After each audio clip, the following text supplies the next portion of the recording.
नमस्कार, आप देख रहे हैं न्यूज 9 भारत और मैं हूं आपके साथ अशोक चौहान। देश और दुनिया की तमाम खबरों पर आइए डालते हैं एक नजर।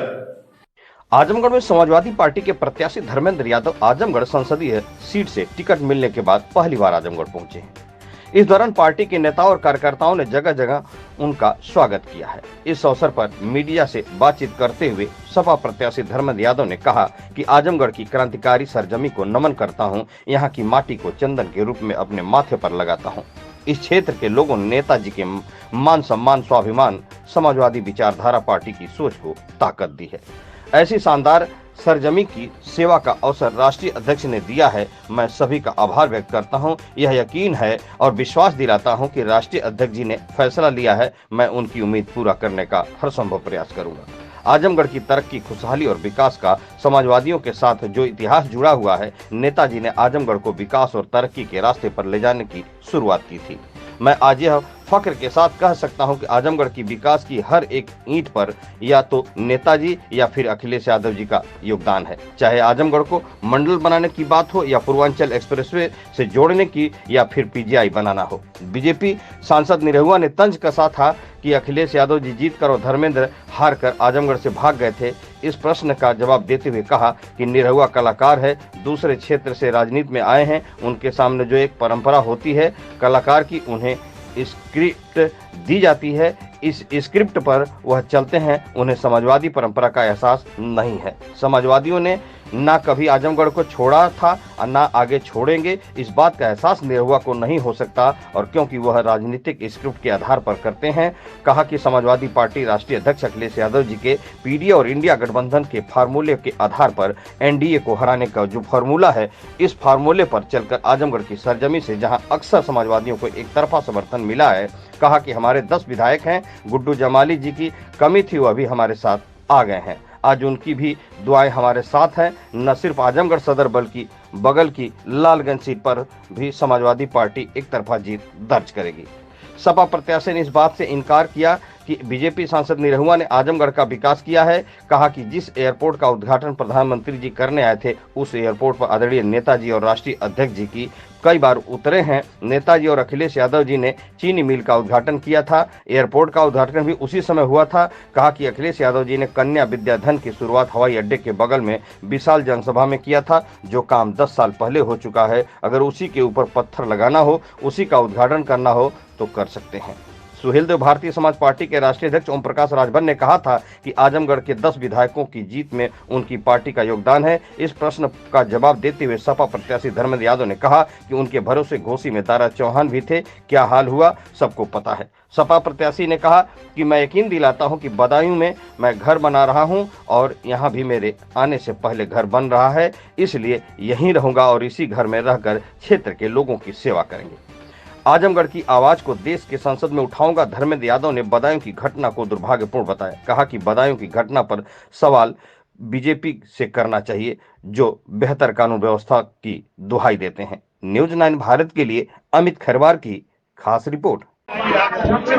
सबसे पहले आजमगढ़ की क्रांतिकारी समाजवादी सरजमी को नमन करता हूं।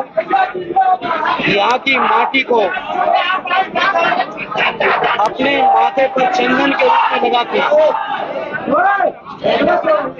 इस क्षेत्र के लोगों को जो लगातार श्रद्धेय नेताजी के मान सम्मान, स्वाभिमान, समाजवादी विचारधारा पार्टी की सोच को ताकत दी है आजमगढ़ के लोगों ने।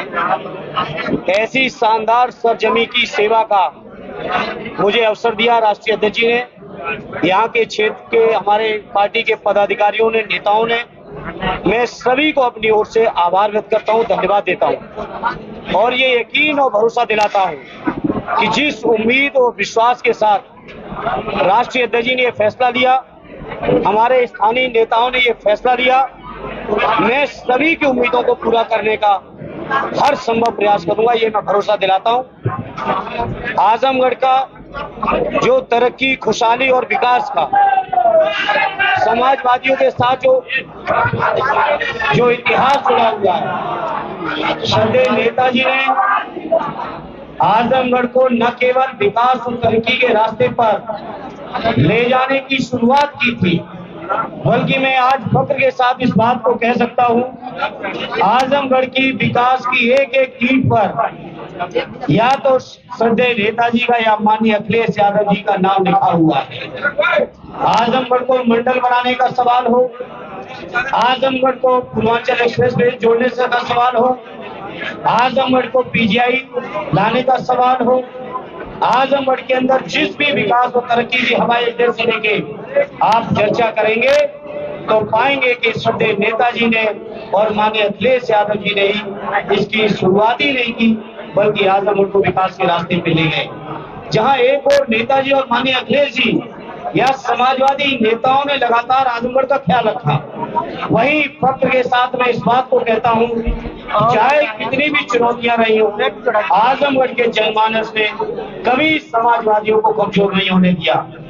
मुझे याद है बचपन से जब मैं श्रद्धेय नेताजी के सानिध्य में रहता था, पढ़ता था, उनके पास रहता था, समाजवादी पार्टी के सामने समाजवादी विचारधारा के लिए अगर कोई भी बड़ी चुनौती आई तो आजमगढ़ की ओर नेताजी ने रुख किया, और जब नेताजी ने आजमगढ़ की ओर रुख किया तो केवल रुख ही नहीं किया, बल्कि आजमगढ़ के लोगों ने समाजवादी विचारधारा को एक नई ऊंचाई देने का हर संभव काम किया है। और मैं समझता हूं मेरे जैसे या किसी भी समाजवादी कार्यकर्ता के लिए आजमगढ़ जैसी शानदार सरजमी की सेवा का, आजमगढ़ के लोगों के बीच रहने का अगर कोई मौका मिलता है तो मैं समझता हूँ उस कार्यकर्ता का सौभाग्य है, ये फख्र का विषय है हमारे लिए। इसलिए आज इस मौके पर जहाँ स्वर्गीय राम बच्चन जी, स्वर्गीय चंद्रजीत जी, स्वर्गीय राम नरेश जी से लेके श्रद्धेय नेताजी ने इस क्षेत्र के लोगों की सेवा की हो, आदरणीय राष्ट्रीय अध्यक्ष जी के मान सम्मान को जिस क्षेत्र के लोगों ने बढ़ाया हो, ऐसे अपने क्षेत्र के लोगों के बीच मैं भरोसा और यकीन दिलाता हूं आप सबके माध्यम से, मीडिया के लोगों, आपके माध्यम से, कि आजमगढ़ के लोगों आपकी तरक्की और आपकी खुशहाली में हम अपनी ओर से कोई कसर नहीं रखेंगे। एक अलग बात जो आजमगढ़ में है, जो हो सकता है कुछ जिलों में ना हो, वो एक अलग तेवर है। आजमगढ़ के लोग हमेशा क्रांतिकारी राजनीति का काम किए हैं। आजमगढ़ के लोगों ने हमेशा अन्याय अत्याचार को अस्वीकार किया है, और अन्याय अत्याचार के खिलाफ अगर जंग की कहीं शुरुआत होती है तो ये आजमगढ़ की ही सरजमी है। जहां पूर्वांचल के प्रवेश द्वार के तौर पे आजमगढ़ को माना जाता है, उसी आजमगढ़ के लोगों के बीच आज मुझे फख्र है कि पार्टी ने मुझ पर एक बार फिर यकीन भरोसा करके भेजा है, और मैं पार्टी को और आजमगढ़ के जनमानस को अपनी ओर से आश्वस्त करता हूं कि उनकी हर उम्मीद को पूरा करने का अपनी ओर से हर संभव प्रयास करूंगा। जीतने के बाद आजमगढ़ क्या कहेंगे? आजमगढ़ के निरहुआ जी को, चूंकि वो कलाकार हैं, दूसरे क्षेत्र से राजनीति में आए हैं, उनके सामने जो एक परंपरा रहती है कलाकार की, स्क्रिप्ट लिख के दी जाती है, उस स्क्रिप्ट को वो चलाते हैं या चलते हैं उस पर। उनको शायद अंदाज नहीं है। मैंने इतनी देर से आपसे कह रहा हूँ, स्वर्गीय राम बच्चन जी से शुरू करिए और माननीय अखिलेश यादव जी तक चले आइए, वो समाजवादी शानदार परंपरा है। हम समाजवादी लोगों ने न कभी आजमगढ़ को छोड़ा था, न कभी छोड़ने वाले हैं। ये इस बात का एहसास उनको नहीं हो सकता है, क्योंकि वो राजनीति स्क्रिप्ट के आधार पर शायद करते होंगे, दिल से राजनीति, जज्बातों से राजनीति उन्होंने नहीं की। मुद्दों को लेकर चुनाव ना पाए पूरी तरह से आरडी अखिलेश यादव जी के नेतृत्व में जो उत्तर प्रदेश के अंदर हमारा एनडीए का फार्मूला है, इंडिया गठबंधन को जिताने का फार्मूला है, एनडीए को जो हराने का फार्मूला है, उसी फार्मूले पर चल के आजमगढ़ की सरजमी से, जहां अक्सर समाजवादियों को एक तरफा समर्थन मिला है, आज भी जब हम बैठे हैं तो हमारे 10 विधायक हैं। आरडी जमाली साहब की कमी थी, मुझे फख्र और गर्व इस बात का है, इस चुनाव में वो भी कमी पूरी हो गई, और आज उनकी भी दुआएं आज हमारे साथ हैं। मुझे यकीन है कि न केवल आजमगढ़ सदर बल्कि बगल की लालगंज की लोकसभा भी एक तरफा समाजवादी पार्टी यहाँ से जीत के जाएगी।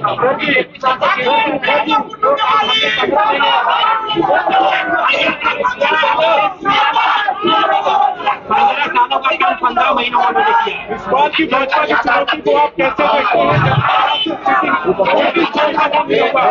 हैं? मुझे याद है श्रद्धेय नेताजी का 2014 का चुनाव आप सबको भी याद होगा। जिस हवाई अड्डे के उद्घाटन के लिए वो माननीय प्रधानमंत्री जी को लाए, इसी हवाई अड्डे पे 14 में आदरणीय नेताजी, आदरणीय राष्ट्रीय अध्यक्ष जी कई बार उतरे। मुझे वो दिन भी याद है, सदियाओं की चीनी मिल का शिलान्यास हुआ था, उस कार्यक्रम में भी मुझे आने का सौभाग्य मिला था। मुझे वो दिन भी याद है जब सदियाओं की चीनी मिल के उद्घाटन में श्रद्धेय नेताजी आए थे, तो जहाँ चीनी मिल का तो उद्घाटन किया ही था, शिलान्यास किया ही था, वहीं इस हवाई अड्डे का भी उद्घाटन से लेकर सारी चीजें पूरी हो गई थी। अगर मुझे सच याद है, सही याद है, तो आजमगढ़ की मुझे याद है कन्या विद्याधन की योजना की शुरुआत आदरणीय अखिलेश यादव जी ने इसी हवाई अड्डे से उतर के और हवाई अड्डे के बगल में एक विशाल पंडाल लगा के उसकी शुरुआत की थी। आजमगढ़ के भाइयों, आपको याद होगा। तो जो लोग कहते हैं कि काम किया है, जो काम 10 साल पहले हो चुका है, अगर उसी के ऊपर पत्थर लगाना हो, उसी के ऊपर उद्घाटन लगाना हो, तो हो सकता है बीजेपी के लोग जाने किन किन इमारतों पर जो जाने कब की बनी हो उनके ऊपर भी पत्थर लगा सकते हैं। इसे मैं उस बहस में नहीं जाऊंगा।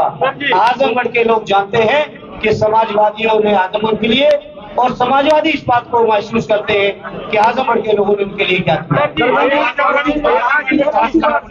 सर जी, एयरपोर्ट के विस्तारीकरण में 8 गांव के लोगों की जमीनें जा रही है। 8 गांव के लोगों का कहना कि हमारे बीच को वोट देंगे।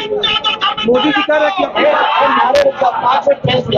कि यहाँ खबरों का सिलसिला कभी नहीं थमता। सिर्फ और सिर्फ बने रहिए न्यूज़ 9 भारत पर। अब चाहूंगा इजाजत। नमस्कार।